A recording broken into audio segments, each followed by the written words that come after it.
Hey guys, I'm Liz. Here's my Goal Zero Lighthouse 600 lantern. Here's all the different tests and experiments that I did with this lantern, and let's get straight into the first test right now. Okay, not exactly a test, but this is the unboxing. I got this Lighthouse 600 from Moose Jaw because I had some reward points that I wanted to use up, and here's what it looks like brand new, and here are a few shots of the packaging that you can check out. Now, here's what you get in the box when you buy this. There's this user guide here, and of course, you get the lantern itself. And that's all that you'll find in the box. I'll leave a link in the description below if you want to check out the PDF version of the user guide. Out of the box, this Lighthouse 600 will come in a demo mode. They've stuck a sticker at the top here to tell you that, with instructions as well on how to take it out of demo mode. To do so, just quickly turn the hand crank 3 times, enough for the blue battery indicator lights to illuminate. Okay, let's do exactly that. First, remove the sticker. Next, pull out the hand crank and spin it around loads of times for good measure, and that's how you get it out of demo mode. Now, here's a quick guide on how to use this lantern and what features it comes with.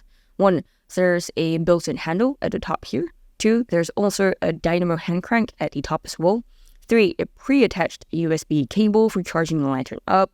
4, a light adjustment knob to turn on and off the light and also to control the brightness. 5, a red emergency light. 6, on top of the emergency light button, which is what gives you this red blinking light at the top, you have the battery level indicator. 7, a built-in USB port to power your mobile phone. 8, collapsible legs for standing your lantern up. And of course, I'll go through every single feature and more right now. The first feature we're going to talk about is the handle at the top. It's a thin wire handle which you can remove and then put back. The first time removing this will be a little bit stiff, but every time after that will be much more user-friendly. This is really neat, and it really makes it easy to hang this Lighthouse 600 almost anywhere. But removing and putting back the handle does get it scratched up a little bit there. If you don't want to remove the handle though, you can get a carabiner and just hang it up like that. The handle's not super big, and there's barely enough space for my fingers here. But I don't think they can make it any bigger because it's meant to be clipped and secured by the side if you don't want to use it. The next feature we're going to talk about is the dynamo hand crank. This green thing across the top of the lantern here. You can rotate the hand crank clockwise or counterclockwise. It doesn't matter which way you go. It says here on the box that 1 minute of cranking can get 10 minutes of light.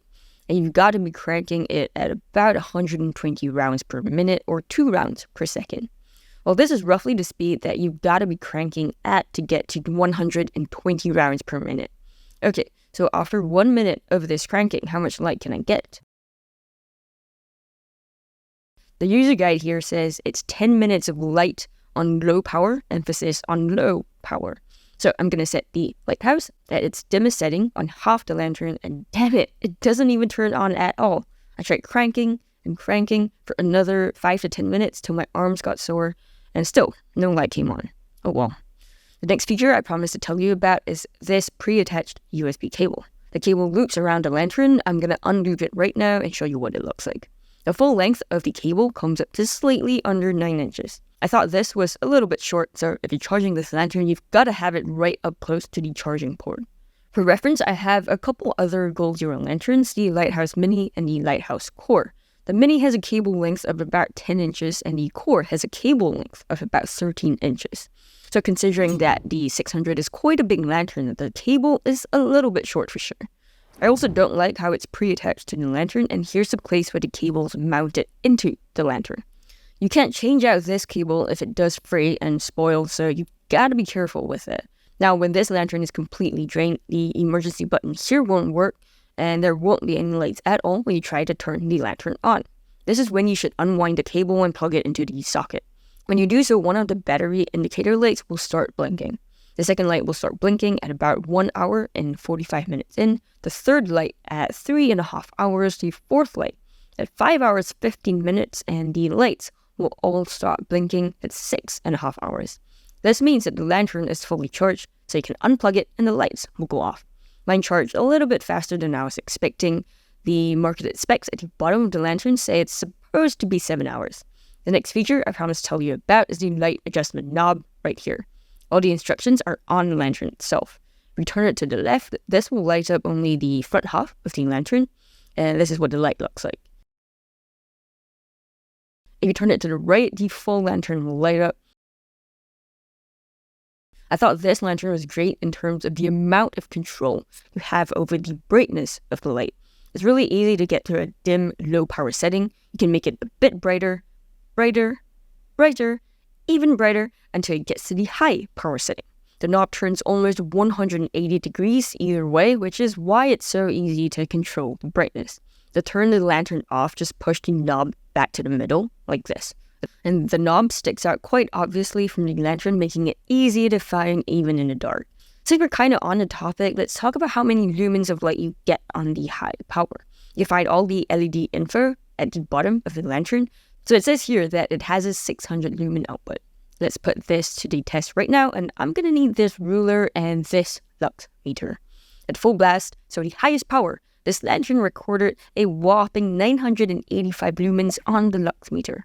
When I tilt the meter to you though, the reading will drop a bit because it's no longer directly facing the light, but it's still an insane reading. This is not even a Lighthouse 600 anymore. It's a Lighthouse 985. So on the high power mode, exactly how long can this lantern last? As usual, I'm going to test this by starting off on a full charge with 4 lights. 45 minutes in, we've got 3 lights. 1.5 hours in, 2 lights. 2 hours, 10 minutes in, 1 light. And just 5 minutes under 3 hours, the light went off. So again, this Lighthouse 985 exceeded expectations. Moving on to the low power mode, I don't think I saw any official specs for this. The trusty bottom of my lantern doesn't have any of that info, but I measured it in exactly the same way as the previous high power test, and I got a reading of about 2 lumens. This is really nice because you get a full range of brightness from just 2 lumens all the way to a whopping 985 lumens if you really need that. Again, mind blown. As for the runtime, my lantern says here that we've got 320 hours on low power with half the lantern lit. And of course, you guessed it, I tested this out, and here are my results. Again, it goes from 4 lights all the way to completely flat at 0 lights, and this process took about 355 hours, which is 35 hours or about 10% more than it's supposed to run for. Again, Lighthouse 985, you've aced another test. Now here's something that isn't advertised by Goal Zero, and that's the shine radius or the shine area, which is how far this lantern can throw its light. This is roughly what it looks like. I turned it all the way up to its max 985 lumen setting. It's sitting on my tripod, and I think this is looking impressive, and it lights up most of my yard. And here's the lux meter again, showing about 500 plus lumens because I'm quite far away from the lantern here. Now I'm backing away from the lantern. You can check out the lux meter and how it reads less and less light as I back away from it. Let me speed this up a little bit so I don't take up too much of your time. And here's the exact place where there's a 0 lumen reading. Here's the exact distance from where I'm standing to the lighthouse. This distance is what I think should be the shine radius. This comes up to about 15.5 of my footsteps. Since that's not scientific at all, I also measured that distance, which came up to about 13.3 feet or slightly over 4 meters. And here's all the other info that you learned so far on this lantern. So we've got the shine radius, the max brightness, the minimum brightness, and the run times for both. What does this all mean when you go camping, and do you need this lantern for camping? Let me show you right now, and we're inside my 6-person Coleman Sunder. I've got the lighthouse hanging at the top on its max 985 lumen setting, and it basically lights up the entire tent very nicely. What about the low power setting? Well, it just becomes a very dim nightlight that doesn't light up much inside the tent at all. In the high power setting, you can do anything you want inside the tent, like read a book. You can see every single word on the page clearly, so it's nice to have that much light. Now, on the low power setting, unfortunately, you won't be able to do very much at all. It's only a 2 or 3 lumen setting, so you can't see a single word at all, even after straining your eyes. The low power setting is perfect as a nice little nightlight though, for just hanging out in your tent after dark. You don't need the super high power setting for that, especially because it's so bright and can get a little bit glaring. And here's the high power setting on half the lantern. I had to face it away from you so it's not so glaring. And from the outside of the tent, here's the dimmest setting. It's really quite dim. I'll turn it up to the brightest setting now. Notice that not only is the entire 6-person tent lighted up, but the light also actually spills out quite a bit too. I think it can easily light up an 8 to 10-person tent as well.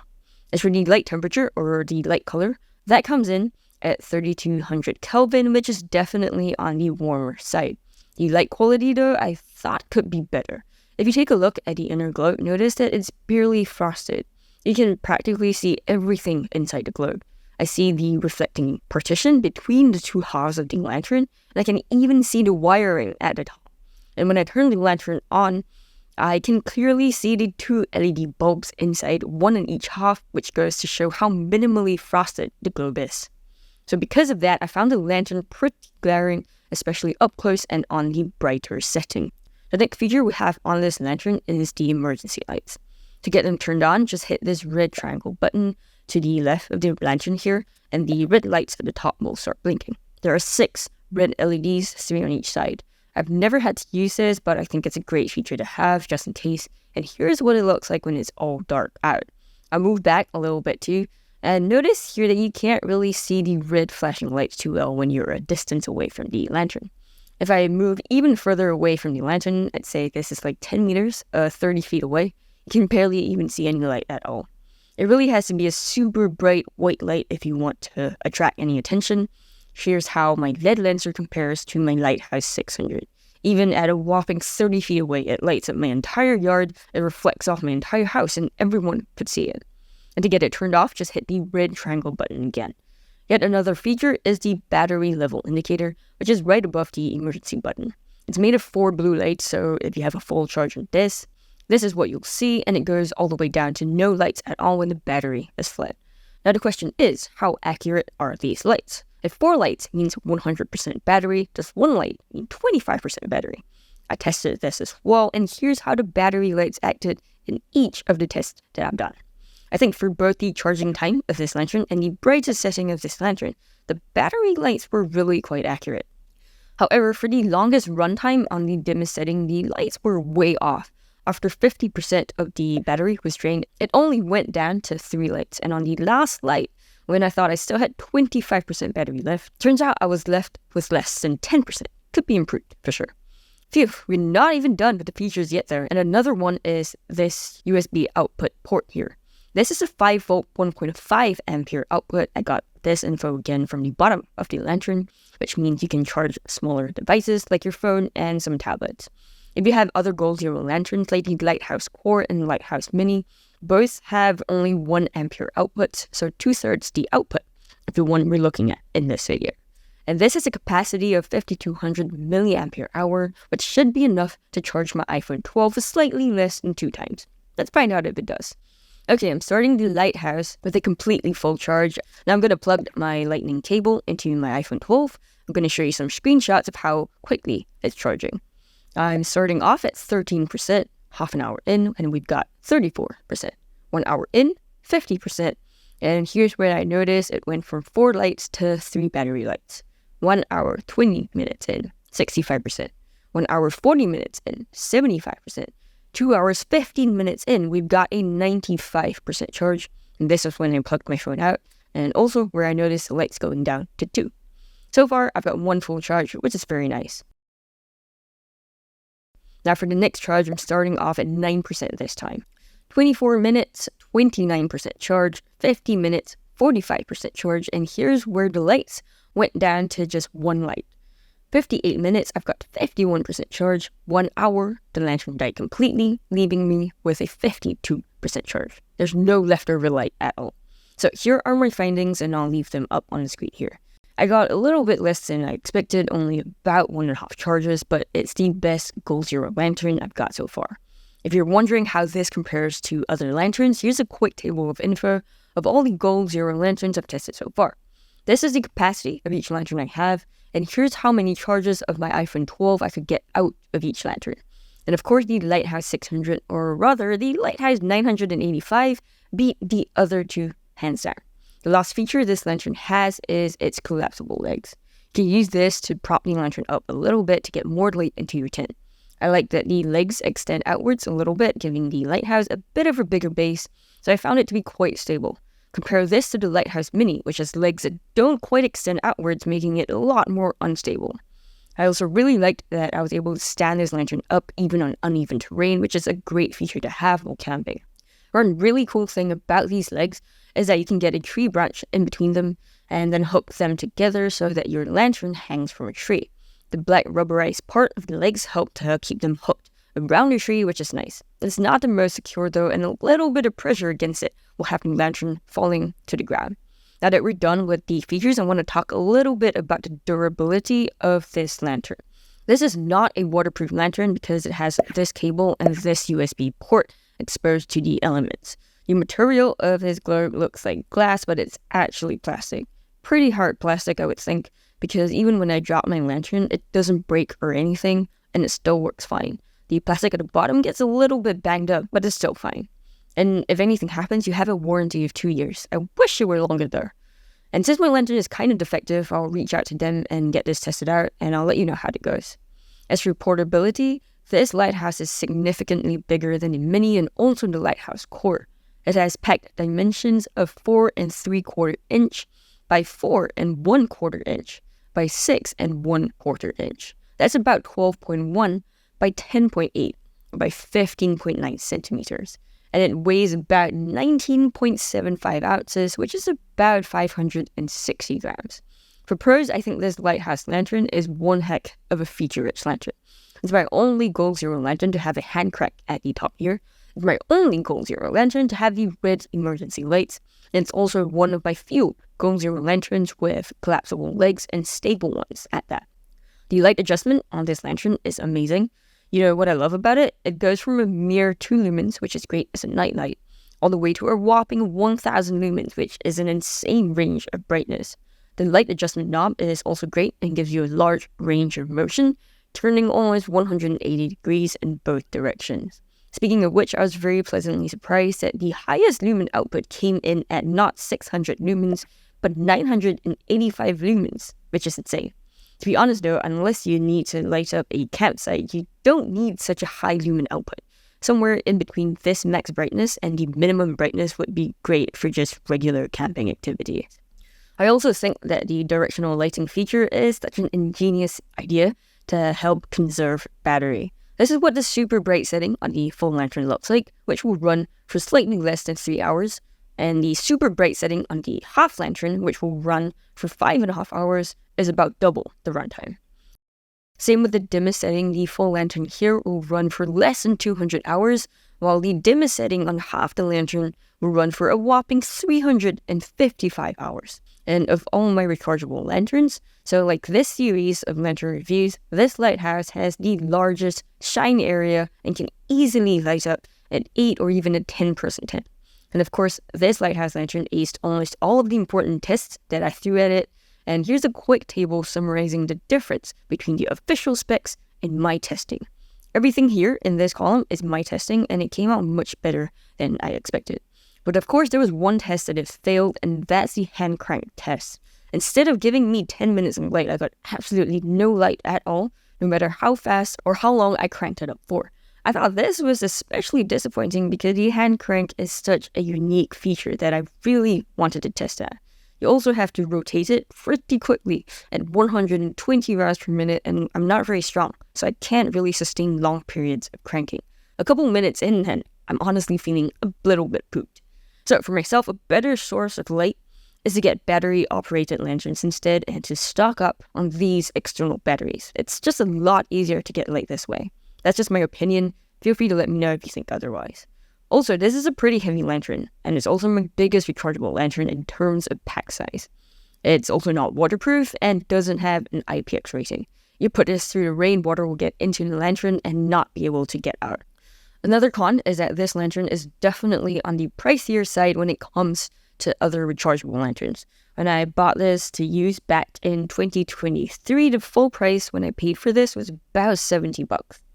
And a smaller con is that the inner globe can be a little bit more frosted, so it won't be so glaring. Overall, the biggest con of the hand crank aside, I thought that this was one of the better Goal Zero lanterns that I have. I will definitely find out from them if I can get a replacement for one where the hand crank worked, so I can keep on using this for my camping trips. Are there better rechargeable lanterns on the market that don't come from Goal Zero though? How does this lighthouse compare to those other brands, and will I still recommend this? To find out, watch this video on the screen here. Thank you so much for watching. You're awesome. See you